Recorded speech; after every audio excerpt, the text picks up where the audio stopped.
I was just a kid. I was like, I don't want to go to school today. I was totally joking. I was like happy to go to school, I guess. My dad was like, you don't have to go. And I'm like, huh? He goes, well, I'll make you a deal.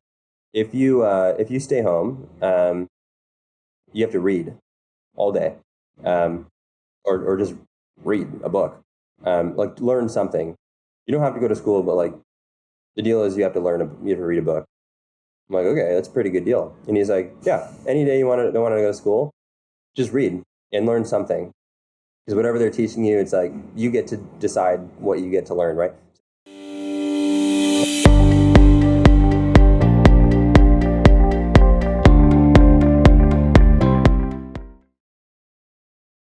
Michael Jacobson is the CEO who turned French Florist from the brink of closure in 2018 to a thriving $10 million enterprise in 2024, making it the largest flower shop in Los Angeles. His innovative leadership not only saved the company, but also redefined the floral industry, introducing a cutting-edge technology platform that is setting new standards and paving the way for global expansion through licensing. Before leading French Florist, Michael honed his expertise at Slalom, where he devised successful strategies for a diverse client base. Earlier in his career, he distinguished himself in real estate as a broker and contributed to the groundbreaking Washington Hyperloop project, applying his sharp analytical skills to transformative initiatives. Michael's commitment to excellence extends beyond business. Passionate swimmer, he draws inspiration from the water while fostering a wellness-focused culture within his team. He's also deeply involved in philanthropy, supporting the Little Miracles Foundation, and remains an active member of Young Presidents Organization, believing in the power of collective leadership. Under Michael's stewardship, French Florist is not just thriving financially, but also contributing to societal well-being, evidenced by the uplifting impact of flowers. With over 720 Google reviews and an average rating of 4.7 stars, the company is a beloved institution, delivering joy and inspiration to customers across Los Angeles and beyond. Let's unravel the fingerprints on success of Michael Jacobson. Hey everyone, welcome to Fingerprints on Success. I'm so glad to have you all with us. Today we welcome Michael Jacobson, who's the CEO of French Florist. Michael, welcome to the show.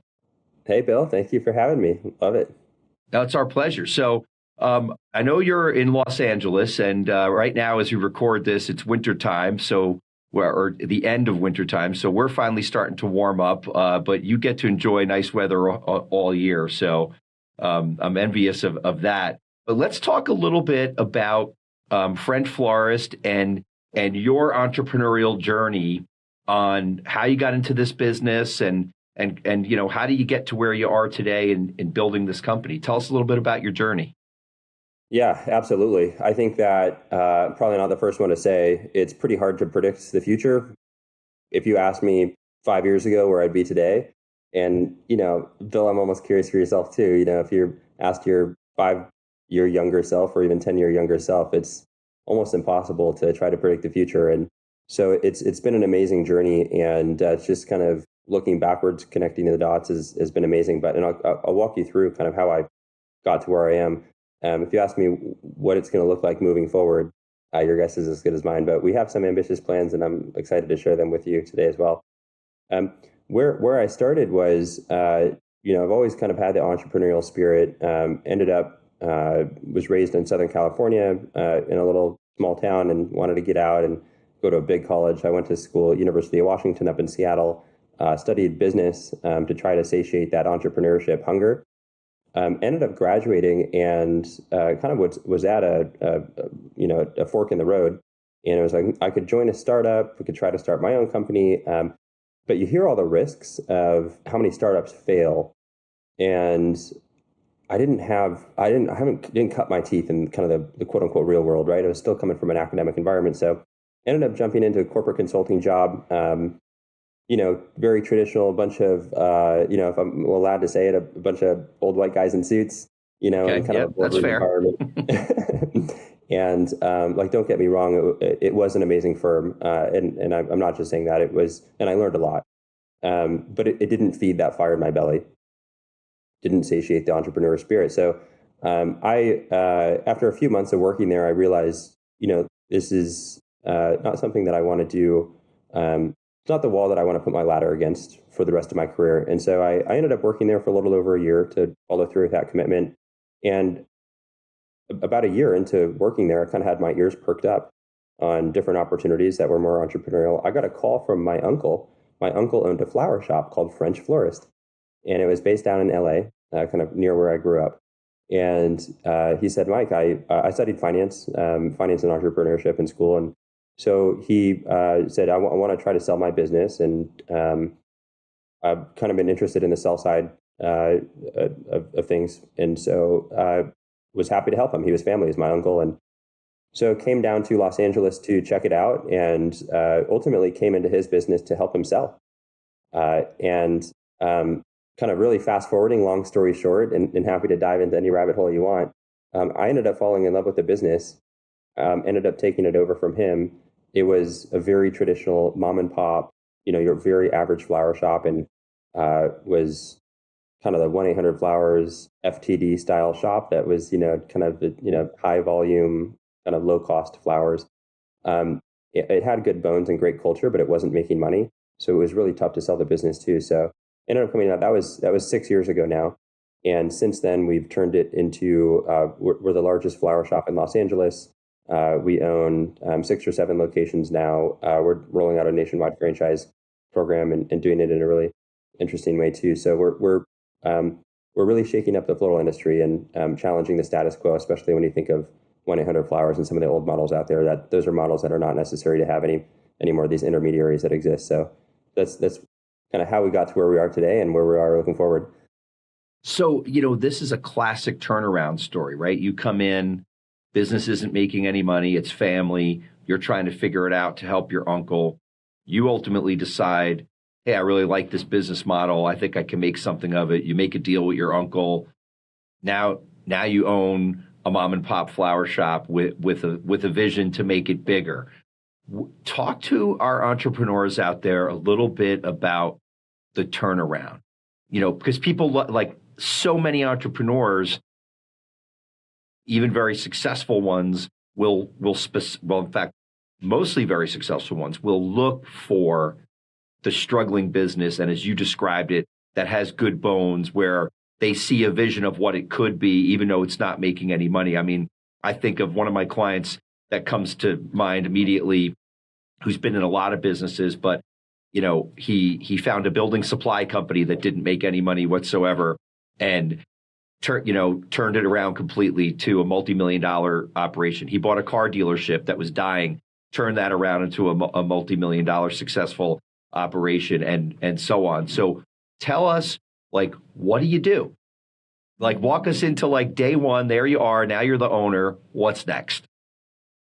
Yeah, absolutely. So when I came into the business, when, it was struggling to say the least, and, you practice law, this probably more than I do too, and I went through it. When I came into the business, it was running as a sole prop. My uncle had gotten into some, honestly, it was a lot of employees that were trying to take advantage. California is a tough place to do business in terms of pretty favorable towards the non-employers. And so, he was going through, but he didn't have high insurance and was running as a sole prop. So he personally was liable for this, right? And so when I took over, we had to get through that. That was kind of the first thing, was when you buy a business, you're not just buying the assets, you're buying the liabilities with it too, depending on how you structure it. And so, that was the first immediate kind of thing that we had to get through, was figuring that out, just putting the right, really day zero, put a corporation or some sort of LLC in place and start operating it, by the books a little bit more. But, once all that groundwork, that, really foundational stuff was laid, assuming that, if you're purchasing a business that already has that set up, for us, it really was there. We needed to do two things. We needed to cut costs and we needed to grow revenue, right? I mean, right? That's the name of the game typically. Sure. Easier said than done, though. That's the hard part. Yeah. And we didn't have a lot of resources, right? We were pretty scrappy at the time. I was kind of coming out of college or pretty closely out of college. Had a pretty, relatively low standard of living. And so we didn't have a ton of resources, especially after the, money that I had to pay my uncle for the business. Clearly the only thing that we could really do right away was cut costs, because it was not making any money at the time. And if we could just eke out a little bit of profit, then maybe we could take that and reinvest it into revenue growth. So we were just trying to hit singles and doubles. We weren't trying to hit home runs. And we were just, it's the little things that we did every single day that helped us over about a 5-6 month period really turn the business around from losing money to profitable. And those things, like just as a specific example, the first two or 3 months, mostly was just listening to the employees there. And one of the employees told me, I was just asking them what improvements they think we could make. They know the business better than I do. And they said, well, people call in, they want to place order for flowers delivery. And I have a really hard time hearing them, and they have a really hard time hearing me. I think we need better phones. I'm like, wow, that's a super easy, important lift. And so I looked at our phone bill, and it turns out we were using like these phones that were using old copper wires. And now we have voice over IP and fiber optic, like different ways of communicating better. But the phone bill was like $1,400 a month or something ludicrous like that for only 2 or 3 phones. So, we switched to a voice over IP system. We ended up paying something that was like $30 per line. So for 3 or 4 phones, it was like less than $150 a month, and way higher quality phone system. So like, boom, right there's an additional $12,000 to $15,000 of bottom line savings per year. And that was like a really easy lift, right? It wasn't something that was difficult to do. It took a few days to figure out. And so it was just like 1, 2, 10, 20, 50, decisions like that over the course of the first few months that brought us from being in the negative to being in the black. So, and then after about 6 months or so, then we started focusing on like, hey, this business is running pretty efficiently now. And what got me really excited is not just his shop, but if you go out to your local florist, they're all struggling with the same issues. So we were really set out to, once we got the company to profitability, we wanted to create a new standard for our industry. There's no great operating technology. The supply chain is really bad. There's a ton of unnecessary intermediaries, like 1-800-Flowers and other folks like that. And we wanted to reach the consumer directly and work with them so the consumer gets a better experience at the end of the day. So we started investing really heavily into building our own website, building our own technology, doing better search engine optimization, having a better digital presence, investing in the customer experience. And that just like kind of relentless investment since day zero has kind of helped bring us to where we are today. That's great. And so as you turn it around and you start, building a profitable business, I mean, did you engage in like a whole new strategy on how to market the business? Or because a lot of times I see someone had a business for a lot of years, they were a word of mouth organization, or they had a good reputation, they've been around, but they're really not taking advantage of anything special. And you'll see like a next generation come in and exploit different types of marketing opportunities, and just on that alone blow up the business. Was there any of that involved? Yeah, it's you make a really good point. Like, I feel like there's this whole thing called entrepreneurship through acquisition, right? Or a search fund, people who are looking to buy a business and kind of get into entrepreneurship that way, where they're going from 0 to 1 is a very different story from going from 1 to 100. 0 to 1 is difficult. So if you can take a business that has good bones and build onto it, that's great. And so, but there's 2 phases. One is, let's get this business that's old and struggling to the modern era. And that's typically the first stage. And then what you're asking about is kind of the second stage of like, okay, now we brought it to the modern era. Let's bring in this kind of newer generation technology or marketing ideas. And so really, it was tempting to like find the shiny objects, right? And be like, oh, we're going to, TikTok was just emerging at the time. And like, we're going to make a TikTok go viral. And we really didn't focus on that for a while. We really focused on the super foundational stuff that just like brought the shop to the modern era. And then, but after that, we took a very heavy approach on digital because we try not to invest in fads or even trends. We'll invest in movements, right? And so one example of a movement is more people are searching on mobile than desktop than ever before. And that trend is not slowing down anytime soon. It's not a trend, it's a movement. And so we wanted to build our websites and systems to be mobile first, not just for our consumers, but also our internal team. So when our designers or our florists walk in to work that day, we would love for them to have an iPad application or something that's a little bit more towards a mobile experience because that's what they're used to working with. And we think like all of the work that we do internally, if we can build a beautiful system on the inside, that's going to reflect outward in our client experience as well. So yeah, we started investing in incredible technology to that we built ourselves, just to make the system, make our operations run a lot more efficiently. And then externally as well, we put a lot of focus on search engine optimization, showing up on the digital side of things super well. Like people are already searching for flowers. Uh, our clients are folks that are sending happy birthday, happy anniversary, congratulations, and so typically they're not as spontaneous. Like our business is a little different than your average supermarket flowers. It's a little bit higher end. Our average order value is around $150. And it's when you want to send a really meaningful gift, as like a happy birthday, for example, to somebody.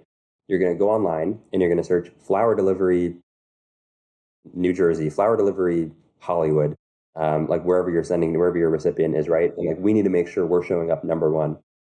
So in terms of that, a lot of existing florists in the space have invested very little and more often than not, nothing into the digital space. So we felt very strongly and had very kind of strong opinions that investing in the digital space would bear a lot of fruits for us, and it has. So you guys do a lot of SEO to to optimize the whole search process. Is that a big part of it? Yeah, and I think I'll speak to other business owners out there, for example, like a hardware supply store, and like you guys have done amazing with your SEO. And I'll talk to them, and they want to know how we did what we did, and I'm like, I'm a super open book. Anybody who wants to know what we did, like, happy to do a super deep dive and share everything. But when I looked at that hardware store, 84% or some very high amount, 84% of the revenue was coming from walk-in traffic, and that's how people want to purchase their hardware supplies. And so it doesn't make sense for every business. I just want to put that kind of like asterisk in there. But like if a digital strategy makes sense, then it makes a lot of sense to invest in SEO. But with a caveat, sometimes it doesn't make sense. Yeah. So, and then to take it to multiple locations, which is always a whole nother set of skill sets. It's interesting. I've had so many clients. I mean, for 26 years, I've been a lawyer to entrepreneurs and closely held businesses. And I've had clients who have had wildly successful operation number one, right? Really built a great business, doing great, making a lot of money. A lot of times they are the personality of the business. Like they personally become known and identified with the business. And a lot of times because they love their business or their product or their service, they're also the top salesperson and so on. And they build a multi-million-dollar business. And sometimes they can translate it into another location, and some are very good at scaling and figuring out how to build the systems and everything around scaling, and others can do one great, they can do two okay because they actually just try to stretch themselves further, which is not ideal. And then if they get to a third, they basically either kill themselves from just being stretched too far, or they fail. Versus entrepreneurs who know how to scale to multi-locations. Talk a little bit about how you did that and how you were able to successfully do it to now your 6, 7, 8 locations. Yeah, absolutely. Exactly.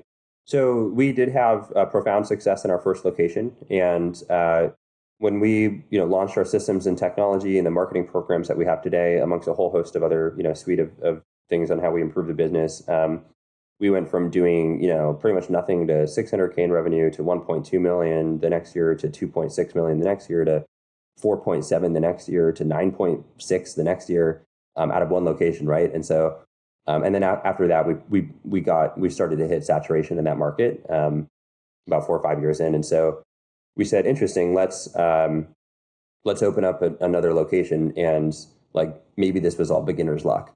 And so let's open up in a place. Let's test our SEO strategies, amongst everything else, and let's open in a place that nobody's ever heard of us and see how well we can do. And I am somebody who really enjoys working on the business.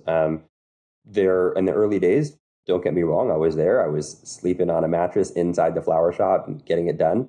But it was a means, right, to go and do more and expand and ensure the success with kind of how we're doing now, and we'll get into that. But it was a really nice test to open up the second location of saying like, okay, am I working in the business or am I working on the business? And that second location really does prove that, right? And the third location like proves it. Um, and so the second location, yeah, we went through a lot of learnings, but like long story short, that shop ended up doing about $900,000 in revenue in the first year. The average flower shop does about $300,000 in revenue, and that's an established flower shop.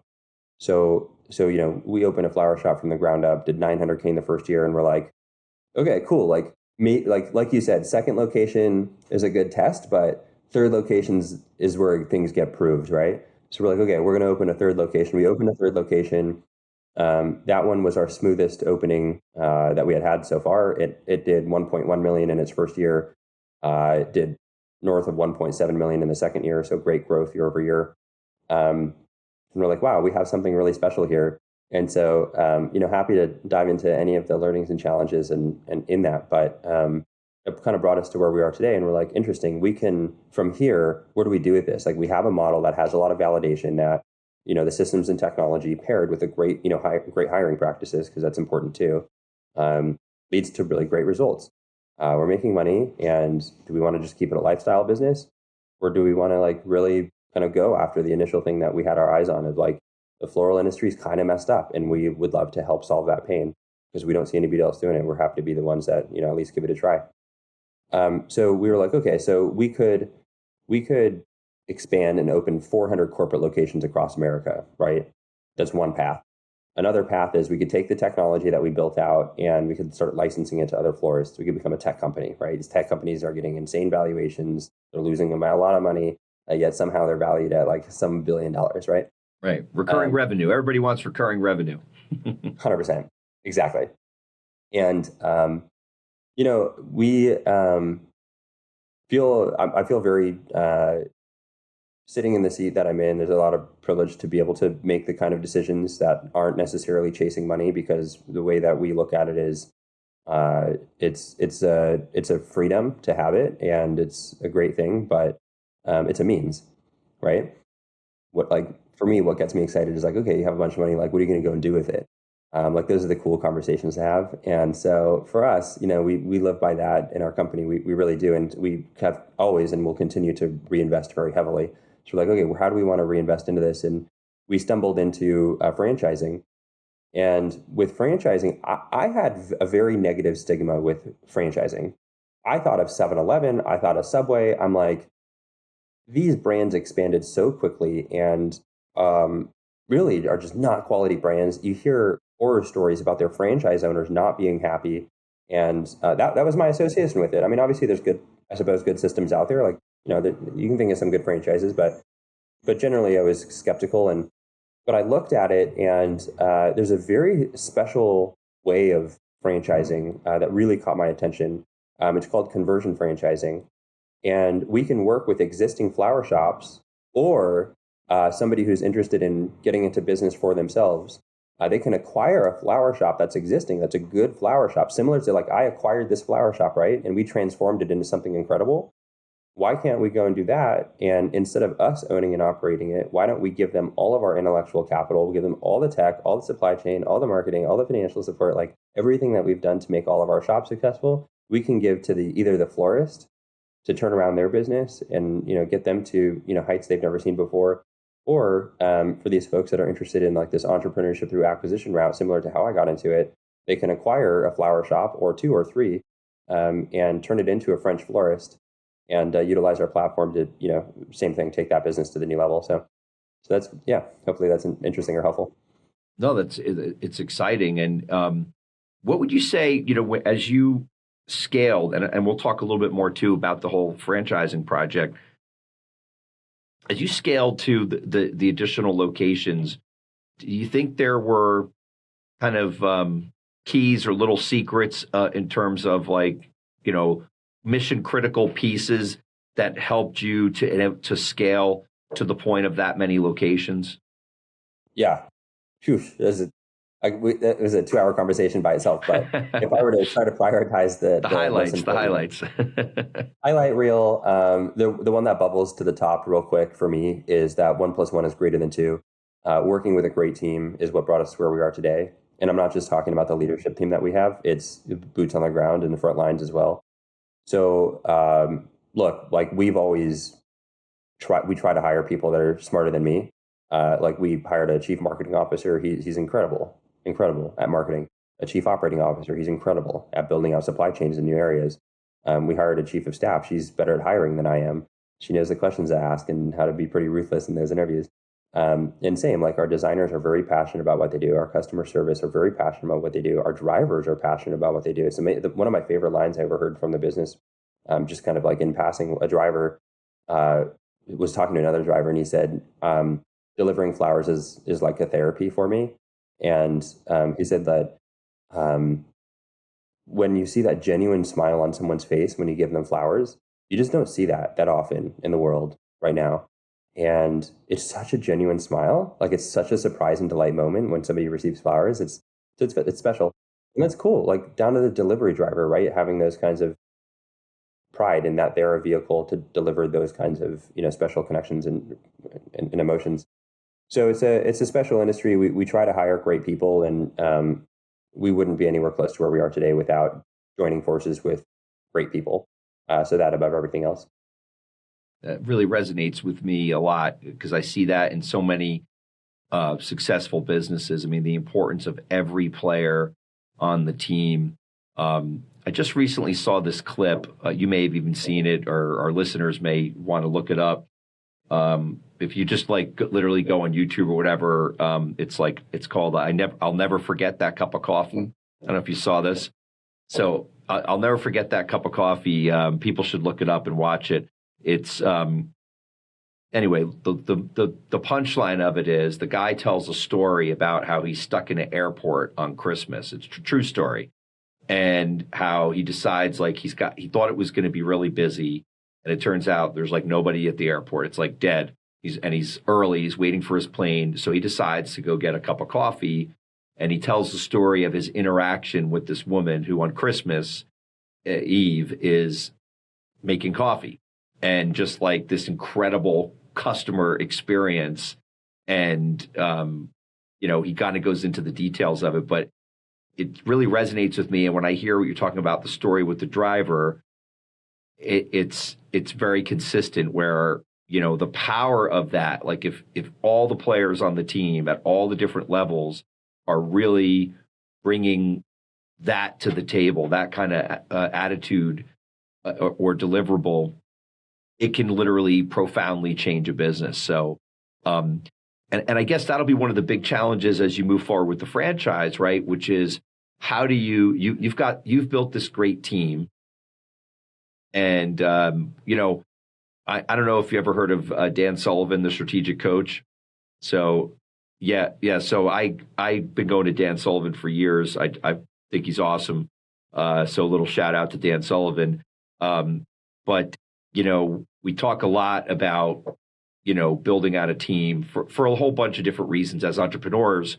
But building out a really phenomenal team can just unleash all sorts of potential growth, power, personal fulfillment too, and on so many levels.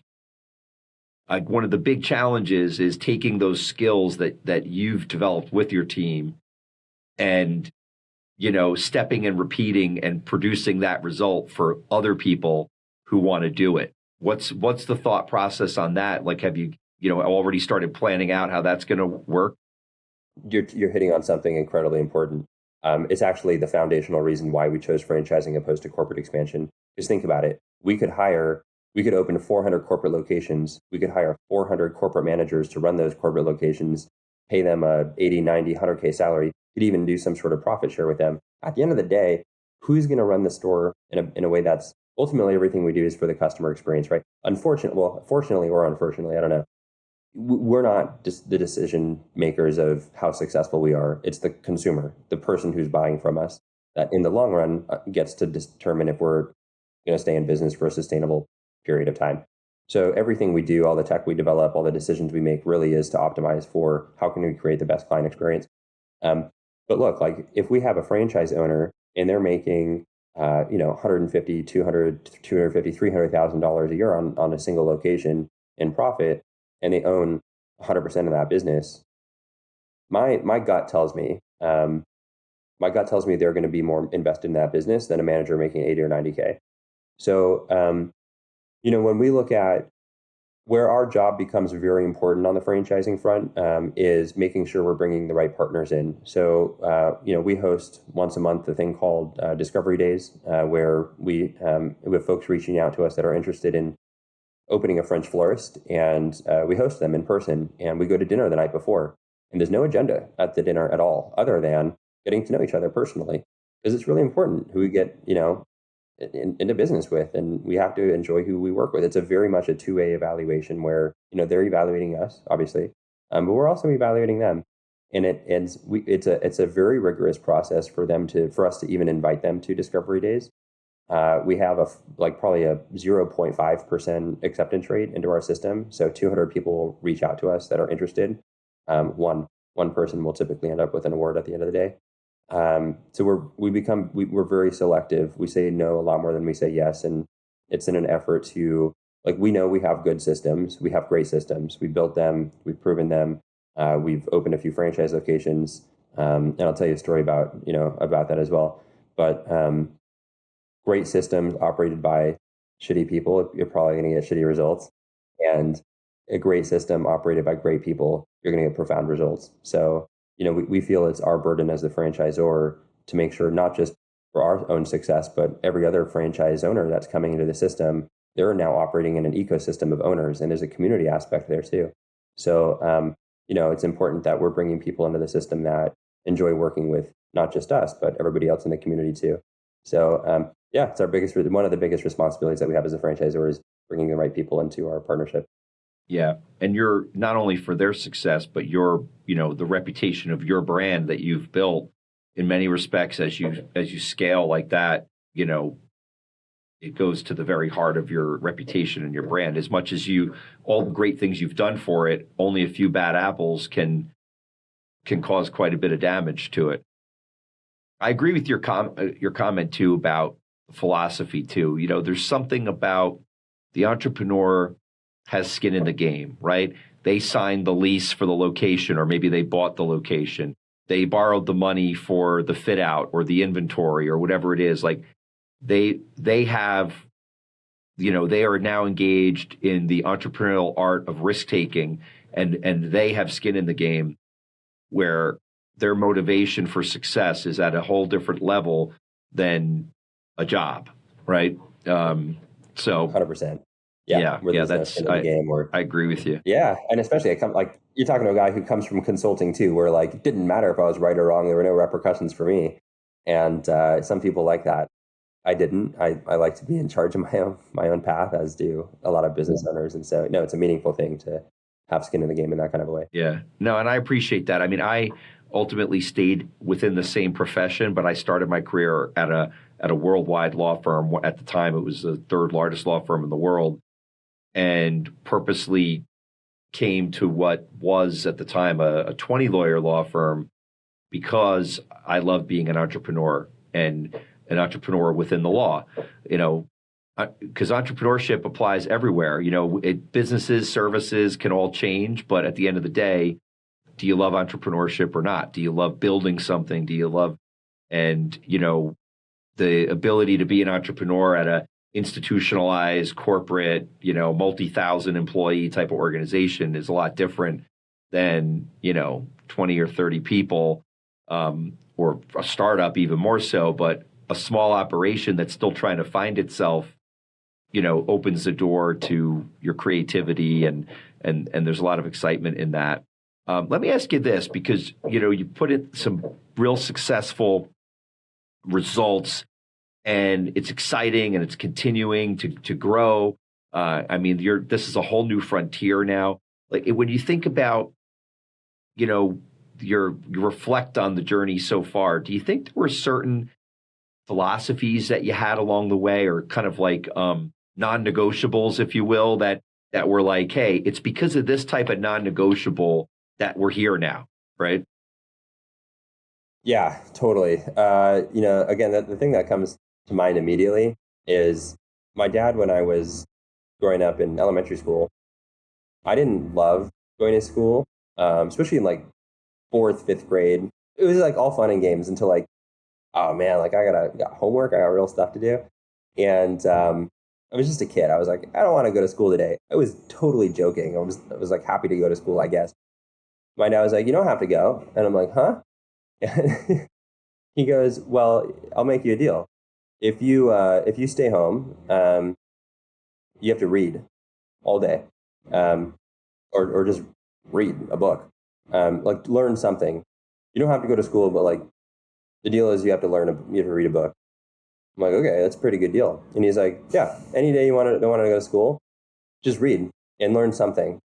Because whatever they're teaching you, it's like you get to decide what you get to learn, right? So anyway, that story didn't come back to me till a lot later. But I think like from a early age, at least, I was lucky to be exposed to that kind of thinking where there was just such a strong challenge to the status quo uh, in a way that doesn't accept norms um, for what they are on a surface level.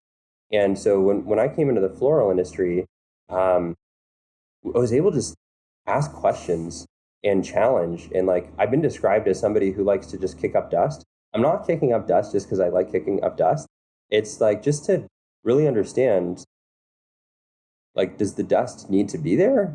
I don't know. Or like this thing get polished up in a little bit of a different way, like make something not a 5% improvement, not a 10, not a 15% improvement, but like, can we take this thing to another order of magnitude better? And like just asking, foundational questions on shaking things up sometimes. And I think that's maybe where it came from. But, we have a culture at our company of being innovative, and it's kind of encoded into the DNA of our culture. And we are constantly not just challenging the external status quo, but, never settling for, we'll take something where, somebody will be like, we got this. This is a 10 out of 10 experience. We don't even stop there. Like, okay, what's the one thing we can do to push that to be an 11 out of 10 experience now? So, just continuing to push, continuing to challenge in a meaningful way, though, not just to like do it to be disruptive, but do it in a way where you're like actually curious about it. That's helped us a lot. Yeah, it's sometimes you have to, even when something's been going on for a long time, you have to ask, like, why is it that we do this? Like, why exactly are we doing this? Is this the best way to do this? Just because When we've I done came it into the business, forever. there were 5 printers and 2 fax machines. So like anybody from the outside, that's obviously a really easy thing for somebody to be like, why do you have 7, printer fax devices? Um, they didn't question it. So, you know, anyways, but it's easy to get complacent. Like when you're working, yeah, I mean, you're not always exposed to your blind spots, especially if you've been doing something for a long time. And it's not a bad thing to like fundamentally question everything every once in a while. Yeah. And look, with every successful journey too, there's bumps in the road, there's issues that come up or happen, or moments where you say, "Oh, I would never do that again." Like, share with us kind of when the things you wouldn't do again, or if you're advising yourself from a few years ago, passing advice back to yourself, what would you say? Hey, don't do this, or this is a bad idea. Yeah, gosh. I think that I really wanted. I was coming in. I was really young too. I was coming like again semi-fresh out of college, even, and coming into this business. There were employees that have been working in this business for more than 10 years. It had good bones and had good people, great culture. So I wanted them to like me, just to kind of say it how it is, right? I wanted to be liked. But we needed to make some changes in the business that at the end of the day were going to be good for everybody who was involved with the business. And it might cause a little short-term pain here and there. And it took me a while to realize that like it's okay to experience a little bit of short-term pain. It's okay to, as long as you have good intentions and you're doing it for the beneficial, outcome of something that's in the long run. If you're, shaking things up in the short run a little bit and it's going to cause a little bit of pain, like no pain, no gain, I guess, right? That adage is true. So, um, when I run the company, it took me a while to get here, but it's a little bit more a little bit more direct. I'll meet somebody in where their communication style is at, but at the end of the day, if we need to, get something changed, it's always coming from a place of making sure the company continues to get leveled up. It's never like a personal ego thing or or at least I hope it's not. And it's so, but to put it really bluntly, I don't care about what people feel in the short run as much, because I know what we're doing. I have a level of conviction of what we're going to be doing is going to be better for everybody involved in the long run. And I've proved that enough times with a lot of the employees that we built a lot of loyalty and there's a lot of trust. And it's taking time to do that. But yeah, I'll lead a little bit more aggressively now than I did before, and I wish I did that maybe a little sooner. Yeah, you struck a chord with me too about the feeling of wanting to be liked. I think that's a thing that so many entrepreneurs struggle with. I've struggled with that. Like sometimes in your gut, you know that that right decision, which is going to cause some pain to your point, is the right decision, and you fight it sometimes because you don't want to disappoint, or you don't want to upset or cause upset. And yeah, I've been there before on that, and a lot of people hate conflict, right? Or want to avoid conflict all the time, which is also goes back to team members. Like sometimes if you really, really hate that discomfort, having a team member who doesn't mind conflict at all and is happy to be the messenger of the bad news or the news that is uncomfortable for people, that can be great too. So, and that's kind of how I've worked, where I accept, as in my entrepreneurial journey, I accept the fact that I really don't like to deliver bad news or to feel like someone might not like it. So like even how, if it's how important it is that you know that about yourself, right? Like instead of just hiding under a rock and being like, I'm not even going to look at that part of myself. So our company too, we really go a long distance to identify, call it your zone of genius, call it your superpower, call it your strength.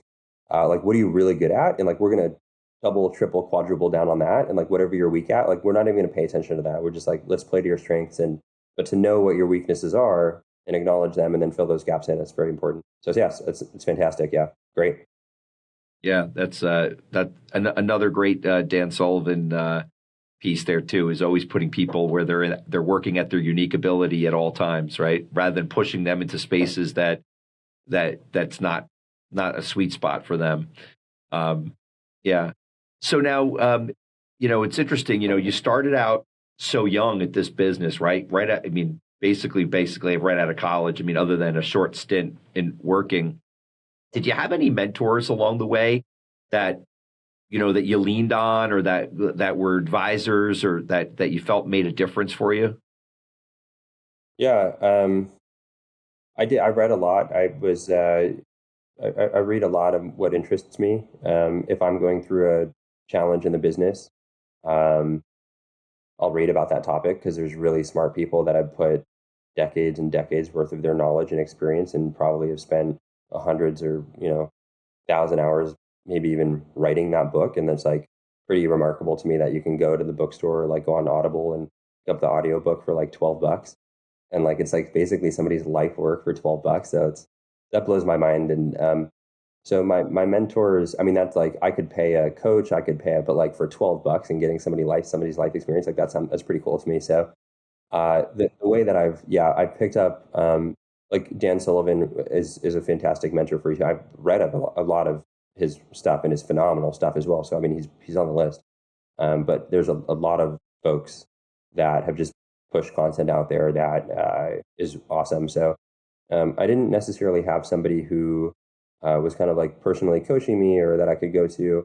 Now I do. Now that we have a little bit more resources, we raised a small round of capital, and so we formed a board of advisors. And so we feel really lucky to have really, really, really smart folks that are helping us in our journey. But and that I can ask and tap into. But especially in the early days of building the company, it really was just taking advantage of all of the greats that have come before us and that are still going at it today.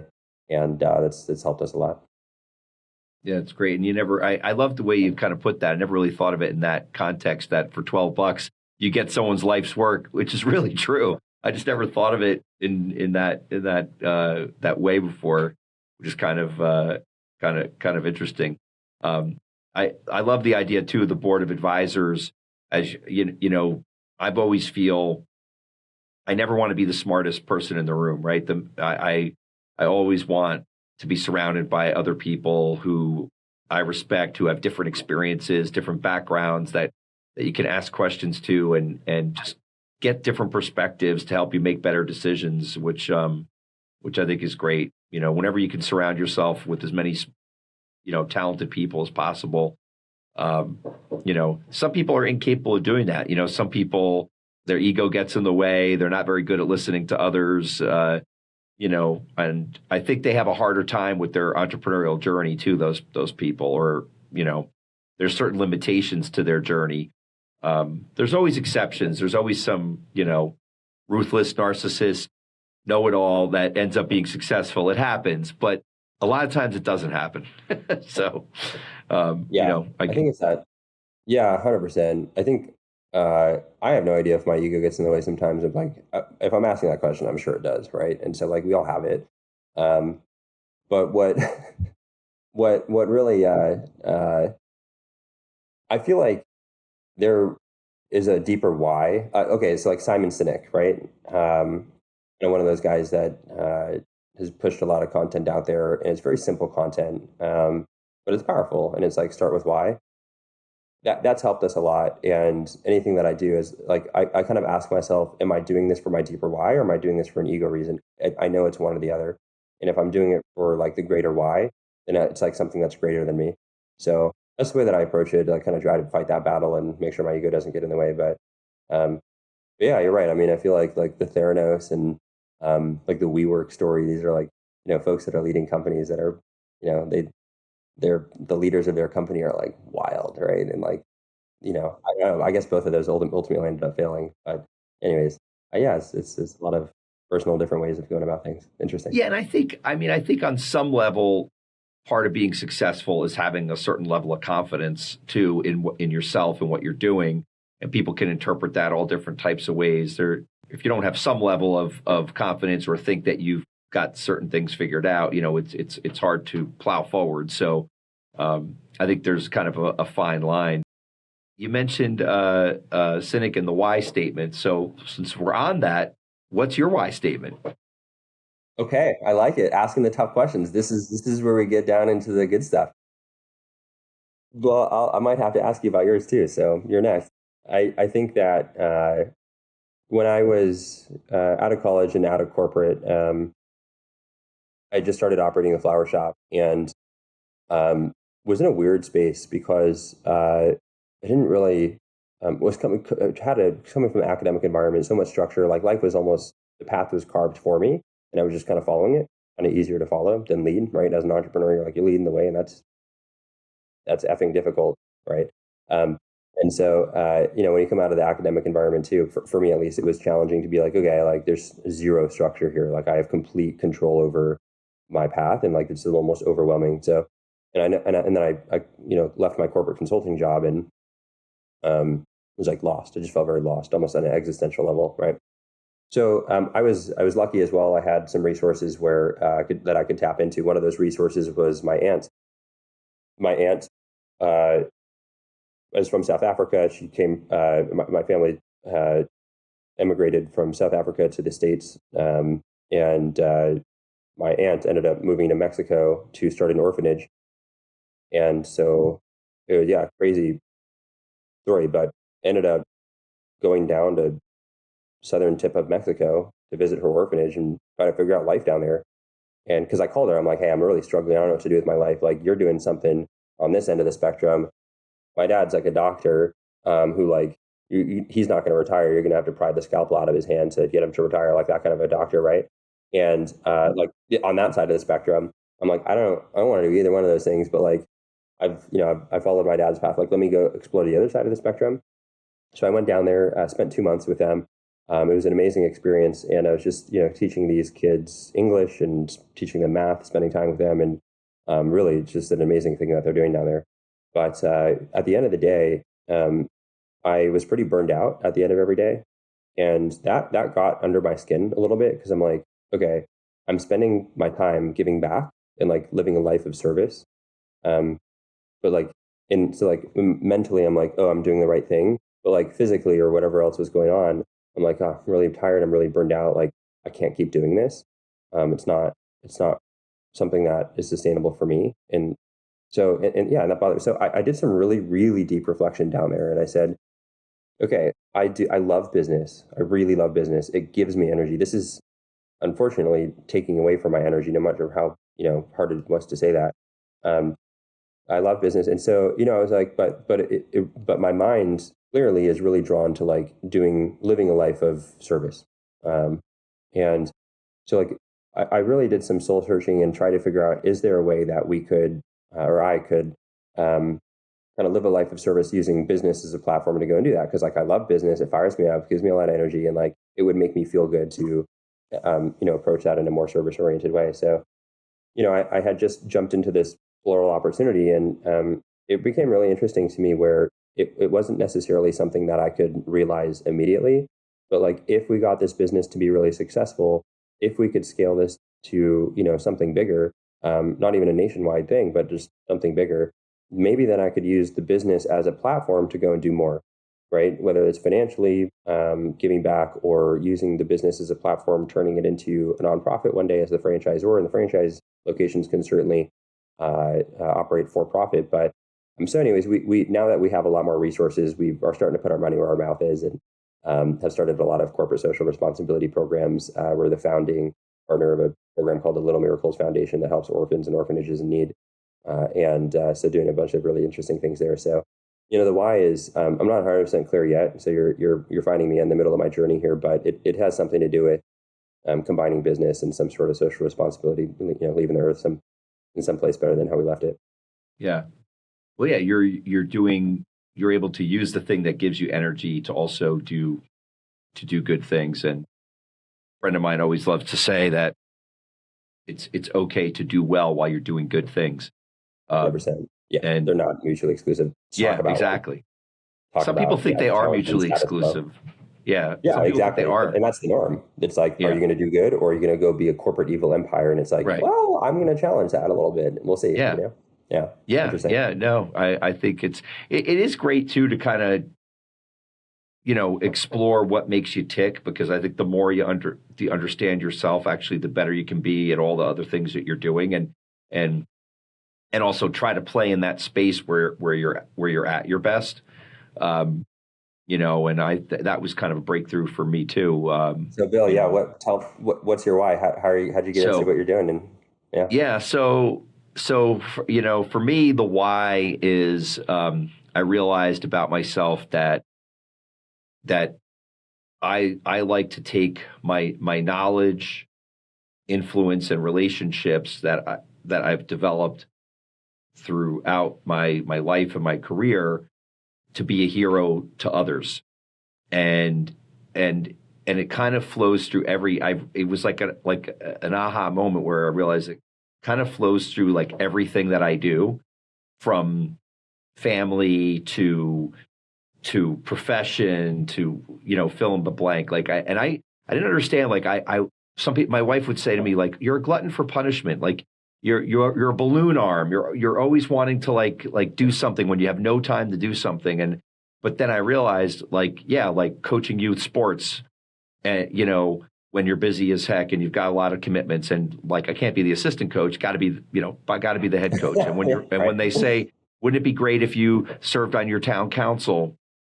And I say, oh, okay, I'll run for office and serve on town council, and taking a leadership position in the law firm, and every organization you get involved with, ending up on the board. Why is that? Like, it wasn't like an ego feeding thing. I realized that, and especially mentoring people professionally, like in or outside of my organization, and then watching them succeed and rooting for their success, both in their satisfaction, but also their economic results.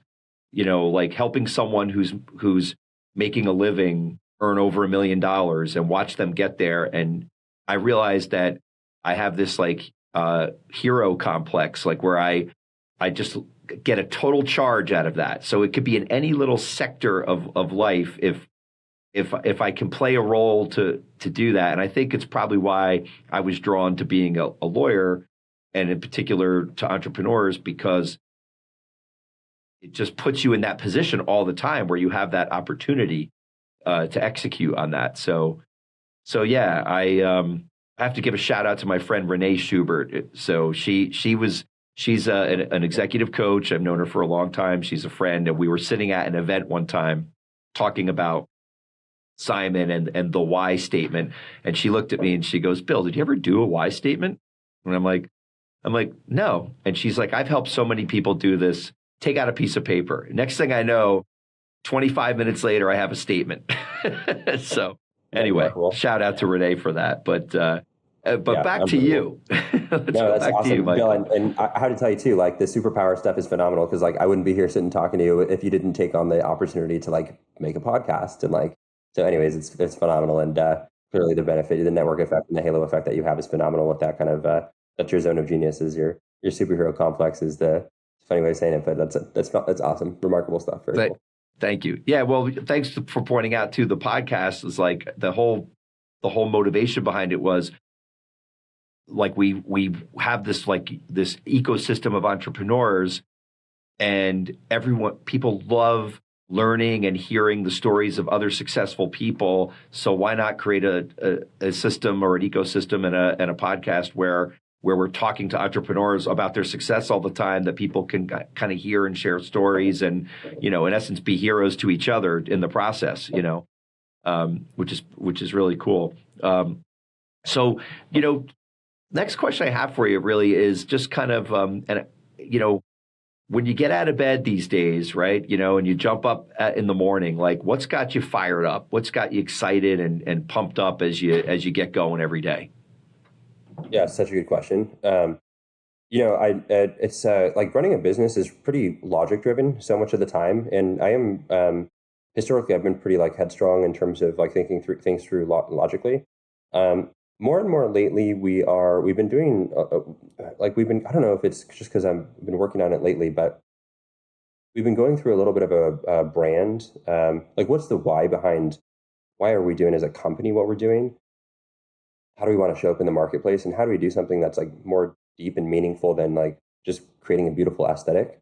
And because what we do is beautiful, and flowers are beautiful, and they're a miracle in and of themselves.